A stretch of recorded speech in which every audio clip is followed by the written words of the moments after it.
been running from it, tired of running from it, scared of feeling something. Now I'm stuck here trying to get up out of this hole. I try to be strong. Ini nama aku itu Rina Indah Pertiwi, saya Siti Anissa, dan saya Trimana Putra. kalau yang itu Rifa, dan satunya lagi yang pegang kamera itu Sarah Julia Nabila. Panggil aja Teh Sarah. Sebelumnya pernah belajar Al-Quran hadisan. Ya, siapa yang tahu pengertian hadis? Masih ingat gak pengertian hadis apa? Hadis. Yang tahu angkat tangan. Kalau nggak tahu bisa ditulis ya. Nih, menurut bahasa yang kudusan wahada satan.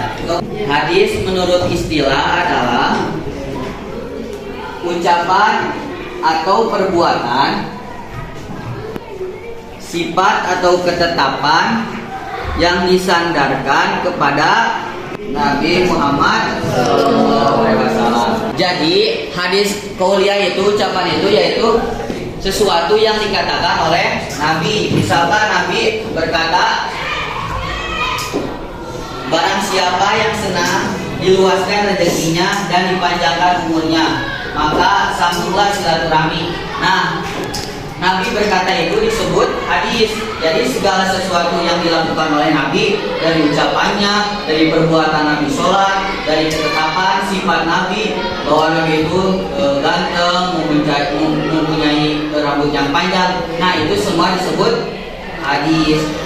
Pertama dari qauliyah, contohnya Nabi berkata kayak tadi, silakan kalian bersilaturahmi untuk memanjangkan rezeki. Barang siapa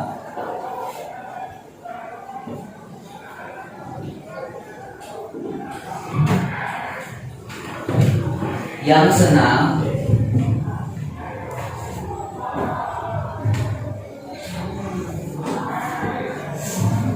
diluaskan rezekinya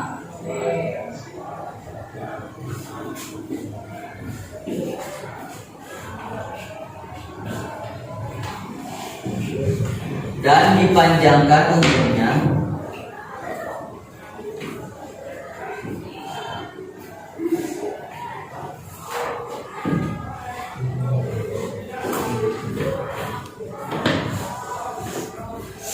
maka sambunglah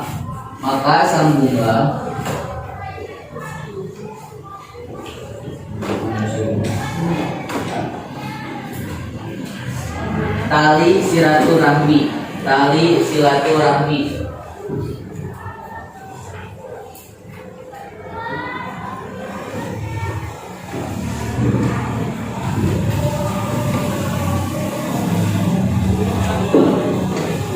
Artinya, barang siapa yang senang diluaskan rezekinya dan dipanjangkan umurnya, maka sambunglah tali silaturahmi.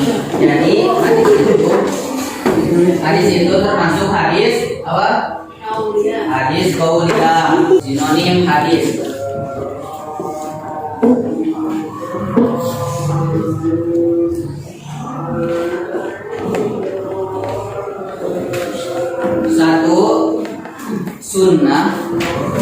Satu sunnah,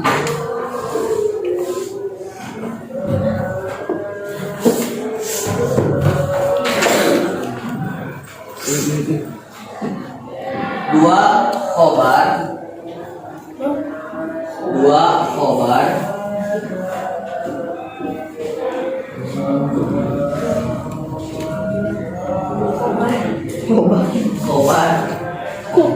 yang ketiga yaitu atsar.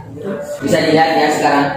Jadi sinonim itu apa sinonim? Persamaan. Nah, sinonim adalah persamaan. Jadi sinonim dari hadis itu ada tiga. Pertama, yang kedua, yang ketiga. Nah, hadis sandarannya atau pelakunya yaitu Nabi. Terus sunnah siapa? Nabi dan para sahabat. Nah, khobar adalah Nabi dan lainnya. atsar. Sahabat dan tabi'in. Nah, jadi Jadi hadis itu khusus untuk Nabi, tidak ada yang lain. Kalau sunnah itu kepada Nabi dan para sahabatnya. Lalu siapa saja sahabatnya? Nah, yang khulafaur rasyidin ya, itu para sahabatnya dan sebagainya. Jumlah para sahabat ada yang tahu berapa? 4. Itu khulafaur rasyidin. Ya, itu yang khulafaur rasyidin. 4 ya.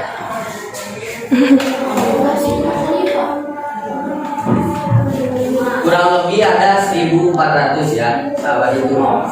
Jadi kurang lebih ada 1.400. Ada yang tahu pengertian dari sahabat apa? Mendekat. Hah? Kalau mau ditulis silakan suruh tulis ya. Pengertian dari sahabat adalah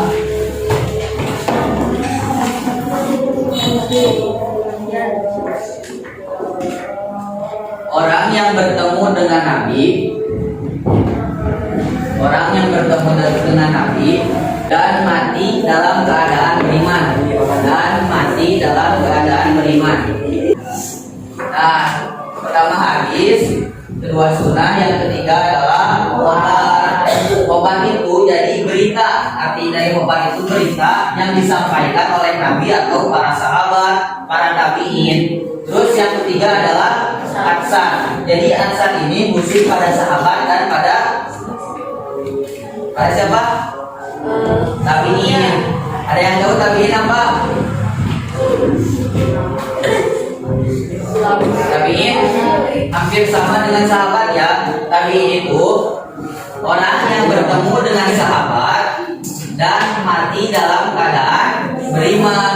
Bedanya sahabat dengan tabi'in, kalau sahabat itu bertemu dengan Nabi, kalau tabi'in berjumpa dengan para sahabat dan mati dalam keadaan beriman. Nah, gitu ya.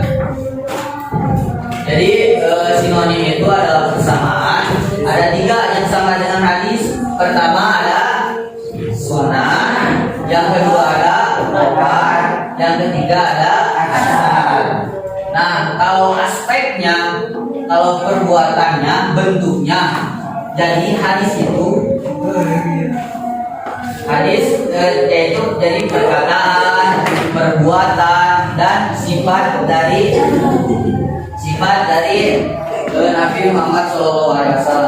Nah, jadi hadis itu dikhususkan kepada Nabi. Terus bentuknya yaitu perkataan, perbuatan, persetujuan atau ketetapan dan sifat dari Nabi. Kalau sunnah itu bentuknya adalah sebuah perbuatan ya, bentuknya perbuatan. Kalau khobar itu perkataan dan perbuatan. Dan adsan yaitu perkataan dan perbuatan. Sama antara sunnah, khobar dan adsan itu lebih ke perbuatan ya, lebih ke perbuatan. Menurut bahasa adalah haddasa yuhaddits, ya haddasa yahdisu hudusan wa hadasatan ya. Terus yang artinya ini kan sudah ditulis ya. Dan selanjutnya menurut istilah nah, menurut istilah silakan ya, kalau mau ditulis. Menurut istilah adalah hal-hal yang berasal dari Nabi Muhammad SAW berupa perkataan, perbuatan, penetapan maupun sifat-sifat beliau, baik sifat fisik, moral maupun perilaku beliau menjadi Nabi atau sesudahnya atau sebelumnya. Tapi secara singkat tadi apa? Menurut istilah Yang tadi ditulis. secara singkat itu ya.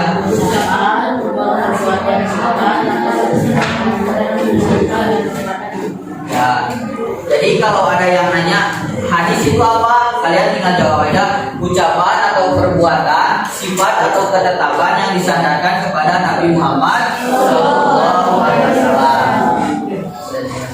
Nih, hadis itu ada kebagi kepada 4 ya. Hadis yang pertama tadi hadis qauliyah, yang kedua hadis fi'liyah, yang ketiga hadis ketetapan, yang keempat hadis sifat. Bisa ditulis ya. Nah, contoh dari hadis qauliyah yaitu ini, qaul itu adalah perkataan Nabi, yaitu man sarrahu an yubsata alaihi rizquhu aw yunsa'a fi atharihi falyasir rahimahu rawahu Bukhari. Yang artinya barang siapa yang senang diluaskan rezekinya dan dipanjangkan umurnya, maka sambunglah tali silaturahmi. Nah, ini contoh dari ucapan Nabi, hadis yang berbentuk kaulia. Kemudian ini contoh hadis yang bentuknya perbuatan Nabi, fi'liyah. Ini contohnya. Anna Rasulullah sallallahu alaihi wasallam kana yarfa'u yadayhi hadwa mang ibaihi idam tata as-shalah. Jadi ini yaitu yang hadis yang dilakukan oleh Nabi, yang artinya sesungguhnya Rasulullah sallallahu alaihi wasallam mengangkat kedua tangannya sejajar dengan bahu. Jadi ketika Nabi berdoa, itu yang belakang dengerin ya. Jadi ketika Nabi itu kalau berdoa, Nabi itu yaitu setara dengan bahu di sini ya, setara dengan bahu. Sungguhnya Rasulullah SAW mengangkat kedua tangannya sejajar dengan bahunya ketika ia membuka atau mengawali sholat. Nah, kalau sholat juga sama seperti sini ya. Jadi disunahkan antara sholat itu segini. Tapi ada juga yang beberapa pendapat, ada yang mengatakan di bawah telinga, ada yang di sini. Nah, kalau yang di sini memang disunahkan oleh Nabi Muhammad SAW. Kemudian yang perbuatan itu ketika berdoa juga kata Nabi dalam hadisnya memang dikatakan begitu, sejajar dengan bahu terbuka atau tertutup nih. Jadi ada yang gini, ada yang gini kalau berdoa itu ya. Itu contoh dari hadis ya. Kemudian hadis persetujuan, yaitu takriri, ketetapan. Yang ketiga itu ada ketetapan. Nah, ini hadis disebut hadis ketetapan. Kenapa disebut ketetapan? Karena dikisahkan dari Khalid bin Walid bahwasannya dia dan Nabi berkunjung ke rumah Maimunah. Jadi mereka berkunjung ke rumah Maimunah, lalu disuguhi makanan daging dom. Ini daging dom ya, ini jenis hewan dom, semacam kadal, bayawak ya. Nah, jadi sejenis kadal besar. Lalu Rasulullah yang mengulurkan tangannya untuk mengambil. Nah, ketika mau makan, Rasulullah itu mau mengambil makanannya, daging dom ini. Sebagian wanita yang melihat berkata, jadi Maimunah dan para yang lainnya, wanita lainnya berkata, beritahulah Rasulullah apa makanan tersebut. Terus sahabat yaitu Khalid bin Walid berkata kepada Nabi, itu daging dom ya Rasulullah. Ketika Rasulullah menarik tangannya, maka Walid itu makan. Nah, ketika Rasulullah tahu ini daging dom, jadi Rasulullah itu gak makan. Terus sahabat bertanya, apakah ini haram ya Rasulullah? Nah, kata Khalid, apakah ini haram ya Rasulullah daging dom ini? Rasulullah menjawab, tidak, akan tetapi makanan itu tidak ada di tempatku, oleh sebab itu aku menghindarinya. Jadi daging dom ini bukan dikatakan haram, cuma pada wilayah Nabi Muhammad SAW itu tidak ada daging dom. Sampai sini paham ya? Ya. Kemudian ada hadis yang tadi sifat dari Rasulullah SAW. Contohnya ada sifat dari fisik Rasul, dari anggota tubuhnya, dan ada contoh hadis perilakunya. Pertama dari contoh fisik Nabi, dari Al-Bara bin Ajib, bahwasanya Rasulullah SAW adalah seorang yang berperawakan sedang. Jadi badannya itu sedang, tidak terlalu tinggi, tidak terlalu pendek. Berpundak lebar, jadi pundaknya lebar, berambut lebar sampai ke daun telinga. Jadi Rasul itu sampai sini nih rambutnya, sunnah. Kalau kan banyak santri-santri yang segini ya, itu disebutnya sunnah. Kemudian beliau suka mengenakan pakaian warna merah. Aku sama sekali tidak pernah melihat sesuatu yang lebih bagus daripada Nabi Muhammad. Nah, ini jadi sifatnya, kalau Nabi Muhammad SAW itu memiliki badan yang sedang, tidak terlalu tinggi, tidak pendek, terus berpundak lebar. Dia memiliki pundak lebar dan suka mengenakan baju warna merah dan rambut sampai daun telinga. Kemudian perilaku Nabi. Jadi perilaku sopan santun kalian kan, kalau sama guru harus bagaimana ya, tahu bagaimana ke guru, bagaimana ke kakak kelas, bagaimana ke adik kelas, bagaimana ke sesama teman. Perilaku, contoh dari sifat perilaku Nabi. Dari Anas bin Malik berkata, karena Nabi sallallahu alaihi wasallam ahsanan nasi khuluqan. Rasulullah sallallahu alaihi wasallam adalah manusia yang paling baik akhlaknya. Jadi akhlak yang paling baik itu adalah Rasulullah sallallahu alaihi wasallam. Sampai sini bisa dipahami? Adalah perjalanan yang diikuti asiratul muttaqah atau tradisi kebiasaan yang berjalan secara terus sunnah menurut istilah ada banyak, ada menurut ulama ahli hadis, ulama fikih, ulama usul fikih, dan ada menurut ulama. Pertama menurut ulama hadis, sunnah itu yaitu makna sunnah sama dengan hadis, yaitu ucapan, perbuatan, sifat dan ketetapan Nabi Muhammad SAW.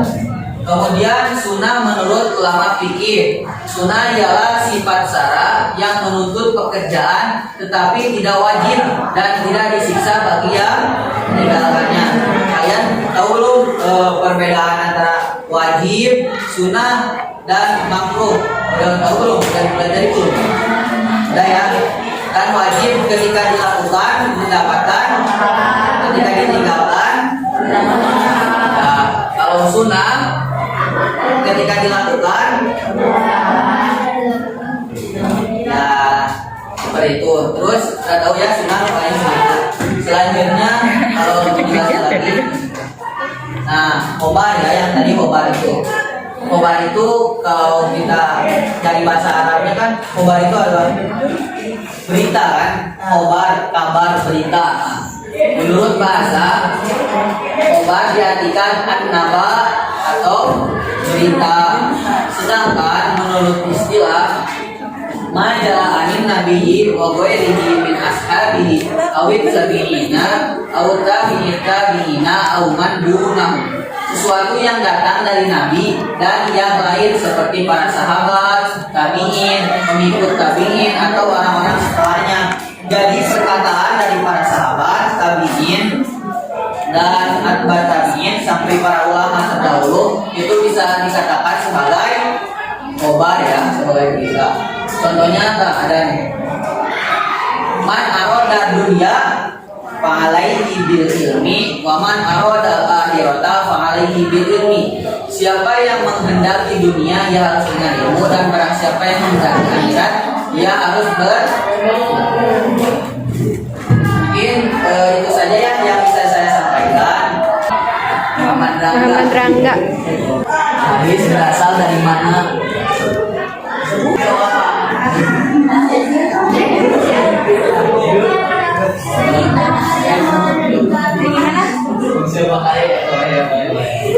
Gimana contoh hadis?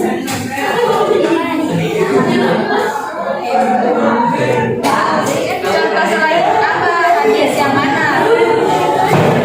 Kalau pertanyaan oh, contoh hadis tauliah gimana? Pertanyaannya contoh hadis tauliah itu gimana? Namanya Tasya. Berasal dari mana? Ya, itu berasal dari Nabi Muhammad. Itu kalau dari sahabat, dari tabi'in disebut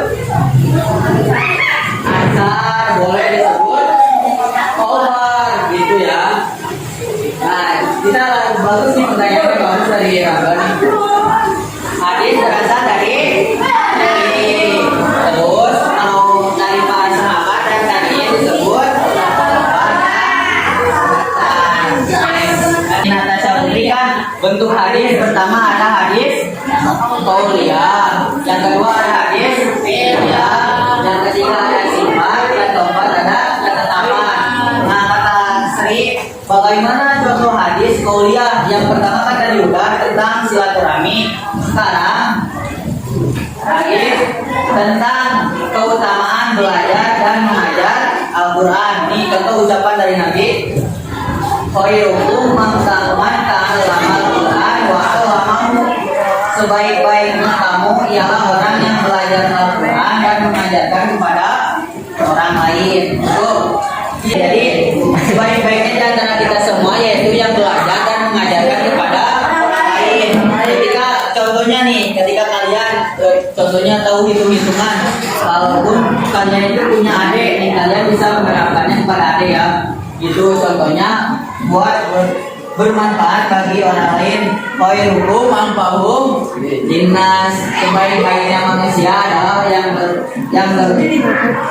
bermanfaat bagi ya. Pertanyaan dari saudara Rijal. Siapa yang pertama kali mengucapkan hadis? Siapa yang tahu? Ya, Nabi Muhammad. Kalau Islam yang mengucapkan, yang pertama kali mengucapkan adalah Nabi Muhammad ya. Kemudian ketika Nabi Muhammad itu belum ada hadis ya, jadi belum dibukukan nih hadis tuh. Kata Nabi kan masih itu masih dengan turunnya Al-Quran.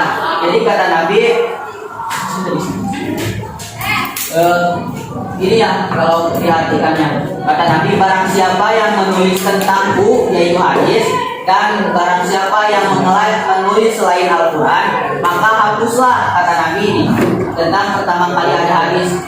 Jadi ketika Nabi udah lahir juga itu tentang perkataannya, perbuatannya, sifat dari Nabi, bentuk tubuhnya, kelakuannya itu sudah ada hadis. Cuma pembukuannya kepada para kekuasaan para sahabat. Ketika itu para penghafal Al-Quran sudah pada banyak peperangan yang sudah mati. Nah baru ketika itu ada disebut dengan pembukuan hadis. Jadi yang pertama mengucapkan hadis itu adalah Nabi. Ketika pembukuan dimulai pada masa sahabat. Tunggu ya buat hadiahnya. Tepuk tangan buat teman-temannya.